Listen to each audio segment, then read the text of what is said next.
kabajamtuun jaalatamtuun kan hundaaf toltu isinirra haa jiraatu. Nageenyi rabbiidha isinirra haa jiraatu. Egaa akkuma san obboleeyyan haaluma beekamu saniin waan tokko tokko armaan durallee isin eegaleen ture. Chaanalli kootilleen hedduudha haarayaa ka duraadhaa takkanarraa balleessanii amma haarawatti akkanaa ganaa walitti sassaabamaa jirra yookiin walitti sassaabachaa jirra. Waan akkasii sabiskiriippiif immoo laayikii hin dagatinaadha. Hamilee nuu tahaadha hanguma san qofaanii. Immoo har'aan tanagaa wanni isin barsiisuu yookiin immoo isinii qooduu barbaadu haala argitee yookiin immoo direction lock kan jedhaniin argitee kutaa qubaadhaa taatee akkuma amma piitarnii sanitti. Kun immoo haala birootiin kan jiru hedduu bareedaadha.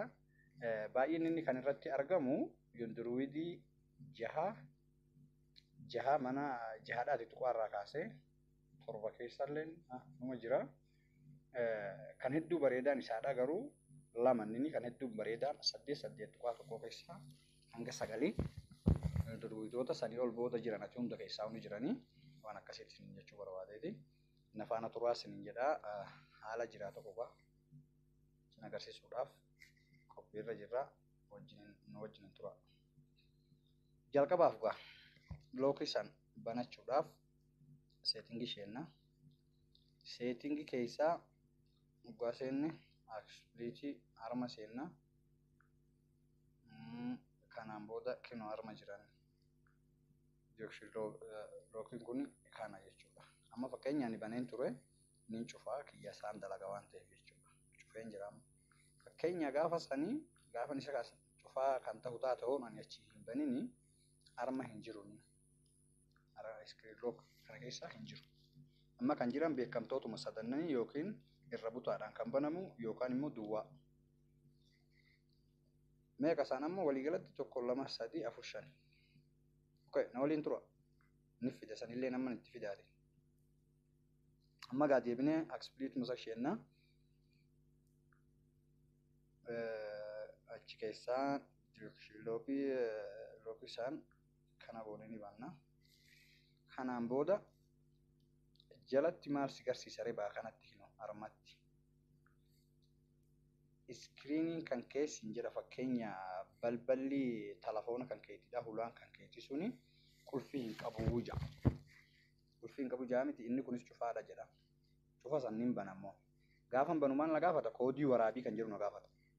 Koodii san isin haala feetanitti olii fi gadi yaa immoo gamaa gamanatti yaa akka barbaaddeen haala barbaaddeen tuqaan godhachuu dandeessa. Yoo barbaadde fakkeenya haala akkanaatiin jechuudha. Haala akkanaatiin yookiin immoo masa haala akkanaa goonee yookiin akkanas goonee akka barbaanneen guuttachuu ni dandeenya. Waliigalattuu waan akkan itti guuttadhutti guutee isin garsiisa amma. Ofii kiyyaan cal jedhee akkanumatti guuttadha. Itti jeefnee ammas akkasuma boona. Guuttadhee mihi. Kanaan booda asii waliigallee itti goona. Duuka addachaanaa magaa cuftuu balbalaadha sandayina. Inni cufaaf nammalleeni maal gaafata amma cuftuun balbalaa sunilleeni qulfii sanii hidhamtee jirti jechuudha. Inni yoo kan inni isa banu taate maal naan jaaree waliin laa. Amma meeqatu jira? Reefu meeqa? Amma 1 2 3 4 5 6 ta'a. Dura 5 tura. Kan qulfii qaban dura sadannanii fi irra butaa fi duwwaadha. Amma direction lock itti jira jechuudha. Waan akkasiiti. Amma gaa qulfiin kun wanni isa immoo tokko hedduutti filadhee fi ani piitarniin fakkeenya xiqqoo takka taachiinis yoo sinirraa ulfaataa minaan kan tahu yookiin immoo harka kan keetis xiqqoo kan agartee haala daffarra jirtu yookiin biyyee ofirraa qabnu maal minaan tokko piitarniin kun yeroo baay'ee itti gartee sikisaara formaat godhisin jira ammas telefoona san garuu formaata irraa hidhuu ni dandeessa maayyuu miti. Banamuma dhaba isaati malee. Kun immoo qubii kan kee takka qabannaan gadi hin dhiisunni. Akka waan qilleensa kee jala deemuuti hedduu bareedaadha. Namuu bilbila ofirraa qabdanii ilaaluu ni dandeessanii jechuudha.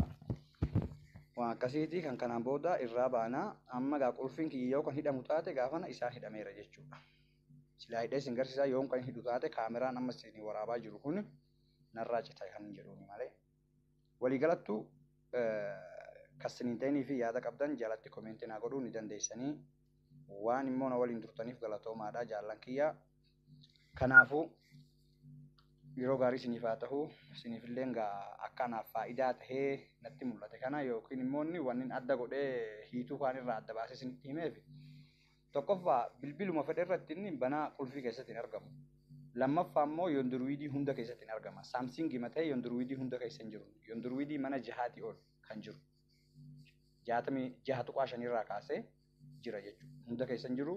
Kasaniin booda hammoohi daruuri bakka taanii isheentee banteeti bakka san hin dhayina malee duru bakka qulfii kaan argannu keessatti hin argannu jechuudha.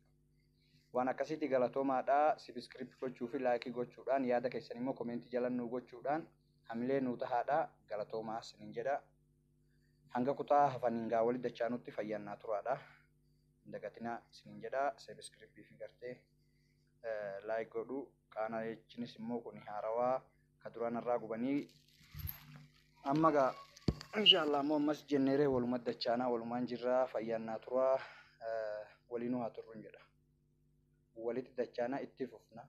Waa'een barumsaa waan akkasii fakkeenyaa telefoona keessaa waan appilikeeshinii qilleensa irraa buufnu osoo hin ta'in waan jihaasni ofirraa qabuun haala koodiitiin haala cufaa haala immoo gartee gargaarama keessaa tokkooti waan hedduu namni irraa hin beekne fakkeenya waan gama kan koodii kan hin beeku taate isin beeksisuudhaaf qophiidhaan jira. Akkana waliin turtan abdiidhaan qabaa immoo akka turtanillee isiniin gaafadhaa jechuun barbaada. Hedduu galatoomaa. Akkam jirtan daawwattoota.